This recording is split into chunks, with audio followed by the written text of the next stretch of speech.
ओम शांति। अव्यक्त परिवार में आपका स्वागत है। आज है दिन 17। आत्मिक स्थिति में रहने का अभ्यास करो, अंतर्मुखी बनो। आज का विषय है अंतर्मुखी सदा सुखी। अव्यक्त इशारे कहा जाता, अंतर्मुखी सदा सुखी। उन्हें कोई बाहर की आकर्षण आकर्षित नहीं कर सकती। कभी मनमत कभी परमत आकर्षित नहीं कर सकती। अंतर्मुखी सदा सुखी रहने वाले सुखदाता के बच्चे मास्टर सुखदाता होंगे, बाहर मुक्ता से मुक्त होंगे। अभी हम मोहिनी दीदी से सुनेंगे। ओम शांति। हम्म,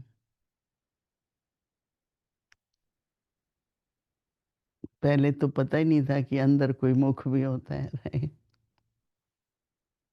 तो लोग कह देते थे कि face is the index of mind, कि जो मनुष्य के मन में चल रहा होता है वो उसके चेहरे पर आ जाता है।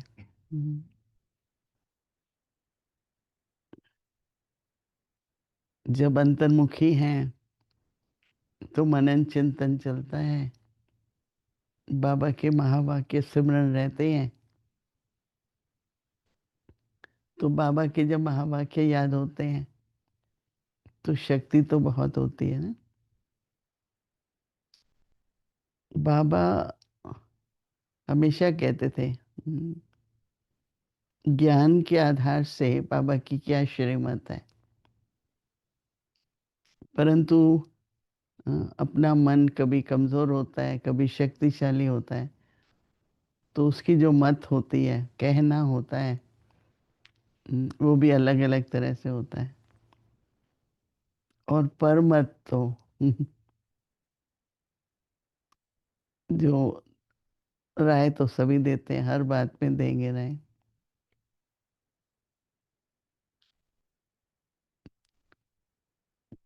कईयों को पता होता है कि नहीं, ये तो बाबा की ही मत पर चलेंगे।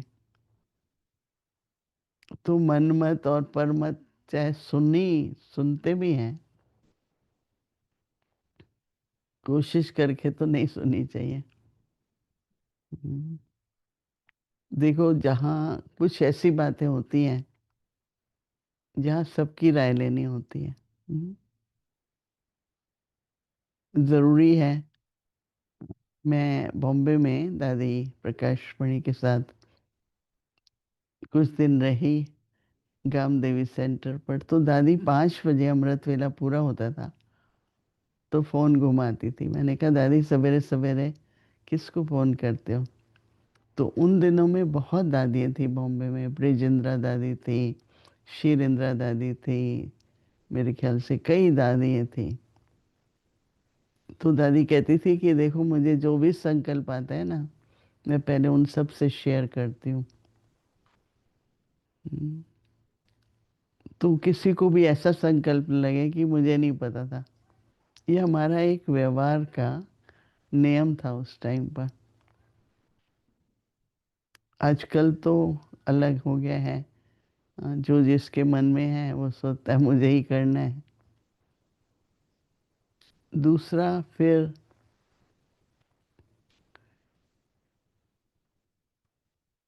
राय तो सभी देते थे। फिर उन दिनों में तो ब्रह्मा बाबा भी थे, तो बाबा को सुनाते थे, बाबा कईयों का ऐसा विचार है, किसका ऐसा है। तो फिर बाबा पूछते थे, आप क्या समझती हो? तो वो कहती थी प्रकाशवाणी दादी, बाबा जो आप कहेंगे ना, मैं तो वही करूँगी। और बाबा को ये विश्वास था कि प्रकाशवाणी दादी जो बाबा कहेंगे वही करेंगे। तो फिर बाबा कहते भी थे ओपनली ना, बच्ची ये करो या बच्चे ये करो। पर कई लोग बाबा ने ये कहा, फिर जो मन में आता है वो कर लेते हैं अंदर ही अंदर। पूरा विश्वास नहीं कहें या अपने मन की बात सुन लेते थे। तो जब हम मनमत पर चलते हैं ना, हाँ, तो बहुत चक्कर लंबे लंबे चक्कर लगा के, तो इसलिए थोड़ा, हाँ, जो भी समय रहता है अपने ब्राह्मण जीवन में, बाबा क्या कहते हैं, हम्म, हर प्रकार से। कोई ऐसा भी समय होता था कि यज्ञ में, हाँ, दवाइयाँ वगैरह खरीदने का पैसा नहीं था, तो बाबा कईयों को बहुत तकलीफ है, जा कर के हल्के गर्म पानी में शहद डाली, कुछ ऐसे बड़ी इलायची वगैरह। आजकल कम यूज़ करते हैं, पहले दो तरह की इलायची यूज़ करते, बड़ी इलायची और छोटी, हाँ, काली बड़ी इलायची होती है, उसका दाना निकाल के कई बार साबुत भी डाल देते थे। जिनको तो विश्वास होता था, उनका तो बुखार भी ठीक हो जाता था, सब हो जाता था। नहीं था तो उनको लगती ही नहीं थी दवा। तो बाबा पर पूरा निश्चय, पूरा विश्वास रख के अगर हम हर कदम उठाते हैं, तो कदम बनते हैं कदम में। लेकिन सर्टेन नहीं है, बिल्कुल पक्का नहीं है मन में, करूं कि नहीं करूं, करूं तो नहीं करूं। तो कदम में बाबा की मदद तो है, पर पदम नहीं है।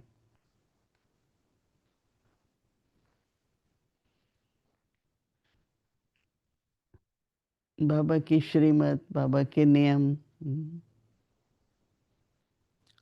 एक टाइम ऐसा होता था, हम जब नए नए आए तो बाबा कहते थे, बच्चे जब लौकिक को पत्र लिखो ना, तो बाबा को पढ़ के सुनाओ, बाबा आपको राय देगा, ये बात लिखो, ऐसे समझाओ। हम्म, तो सबको तो नहीं ये बात वो लगती थी। हम्म, मुझे याद है बाबा ने एक बार मुझे बुला के बोला, देखो कोई भी बच्ची वस्तु जो होती है ना लौकिक से, वो कभी भी अपने तन पर नहीं यूज करना। तुम एक दिन विश्व सेवा पर होगे, तब तुमको अपनी बुद्धि दिव्य चाहिए। हम्म, तो मुझे हमेशा बाबा की वो बात, कितने साल हो गए ना, 55 साल हो गए होंगे ज़्यादा ही। क्योंकि बाबा कहता है, नहीं, अपना उदाहरण सुनाता है कि एक लंदन से बहन ने बाबा के लिए एक बहुत सुंदर तकिए का कवर, अच्छी लेस लगाई, फ्रिल लगाई, लंदन से खास वो एक बहन लेके आई। तो बाबा ने उसको कहा, हाँ बच्ची, तकिए पर डाल दो। फिर बाबा सोया, थोड़ी देर के बाद बोला, हाँ, इसको उतारना पड़ेगा, क्योंकि वो बच्ची मेरे सामने आती है, मुझे याद आती है, मैं बाबा को कैसे याद करूं। तो अपना भी बाबा ने एक प्रैक्टिकल उदाहरण सुनाया। कोई भी वस्तु होगी ना, इसने दी, हम्म, ख्याल आएगा ना पहनते समय, यूज करते समय। इसलिए हम क्या करते हैं, सब कुछ भाई यज्ञ में दो, फिर यज्ञ से ही चाहे वो वस्तु फिर से। हम लोग ट्रैवल करके आते थे, ये नियम था, जो भी सौगात जो कुछ मिलता था, सब आकर के बाबा के सामने रखते थे। फिर बाबा उसमें से एक दो चीज निकाल के, बच्ची ये तुम ले लो, यूज करो। मैंने कहा, नहीं बाबा, नहीं, बाबा दे रहे हैं ना अभी तो वही वस्तु, नियम बना हुआ है, कई हैं ऐसे हमारे पास, इतने समर्पित हैं कि कोई भी वस्तु कहीं से भी मिलेगी ना, वो रख देते हैं। फिर मुझे दिखाएंगे, ये अच्छा भाई आप यूज़ करो, आपको चाहिए ना, नहीं चाहिए तो कोई और यूज़ कर लेता है, स्टॉक ऐसे ही बनता है। तो थोड़ा सा एक अंदर में बुद्धि योग इधर उधर न जाए, वो भी तो परमत हो जाती है ना एक तरह से।